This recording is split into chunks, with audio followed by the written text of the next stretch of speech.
Tegan here, Puerto Jimenez, Costa Rica, covering some questions about community, communication, and problem resolution. So I'm just going to go over a couple points again just to recap because I'm all over the place. So how does the community handle a building of feelings within a person that prevents them from further communicating in the group? And that's a huge thing, and I think the key for us is not attachment. Is if somebody's build up, you tell them, hey, take a break, go somewhere else, come back. This isn't, you have to be here forever, and this has to work right now. Find space to address how you feel. And if right now there's somebody here that makes it hard for you, go somewhere else. And that non-attachment to the community is super key. This is one of the things that I'm going to explain in the nomadic community model. The way that we perceive our reality affects the subconscious assumptions and energies that we involve in it. So if you have people in your community that are associating their future or their financial security or their future security inside your organization, it's going to make them behave in much, much different ways. So the key number one thing is think about this transition as nomadic life. And the reason why is because a lot of these places are non-native places. I'm in Costa Rica. I'm from the States. I barely speak Spanish, and I'm getting better. I'm 31. I started when I was 27. And I know that I can do good for me here, and I can do a little good for the locals, but where I'm supposed to be is where I'm from, is where I was born. And that's something that comes a little bit deeper into the understanding of nature and reality, but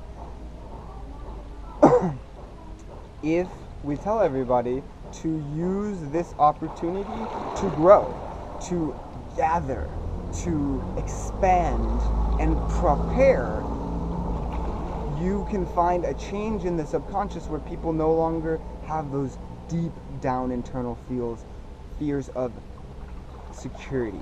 Security fears are hard to work through. All fears are hard to work through. You're not just going to go, most people aren't just going to go one day, oh, I'm done with this fear.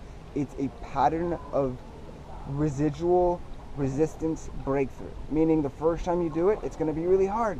You're like, oh shit, but you got through it. Second time, it's going to be easier. Third time, it's going to be easier. It's a changing of existing patternings through repatterning. So you're going to have to try. You're going to have to try again, and you're going to have to keep trying, and I'm trying every day. Meditation is key. Eating healthy is key. Breathing is key. A lack of distractions is key. Those are all patterns for me. Every day I'm improving. So have your members not be attached or to your organization, and have them be attached to transformation, to changing, to growing into finding out what love is. And that difference will, if internalized, change the way that they're able to experience the situation.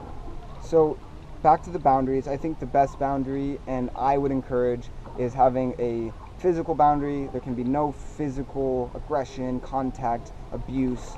Some communities might find that their fortitude is way higher and they can deal with people who have really intense problems. And maybe there are communities that can take people who are abusive. I don't know. I think it's possible. What it takes is a person with enough love, with a heart big enough to overflow abundant loving energy that extends past the negativity being created by people in those lower vibrational frequencies. But I highly suggest at this moment, and I encourage people to keep it the line at physical. And that can get really, really, really, really, really emotional.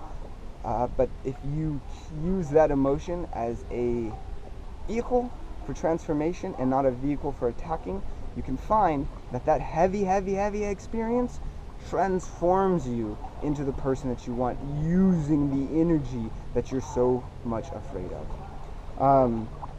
Couple more. How do we respond to it? And so I didn't know how to respond until Danielle got here, and she really told me, is you got to be non-objective in all situations, because every person is trying to get you on their side so that they can feel empowered to do and say what they want to, which, by realizing all people are imbalanced and you want to see the truth in the center, then you don't get on anybody's side. You say, I'm neutral. I'm here to help you resolve how you feel. And if there is something in that how you feel where somebody did something to you, I'm going to hopefully help you figure out how to forgive. Because without forgiveness, you can't have community. Because essentially, people get hurt and then they break up.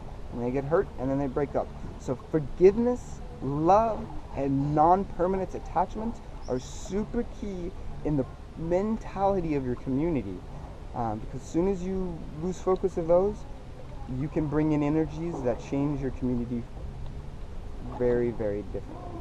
Okay, I'll see you guys in the next one.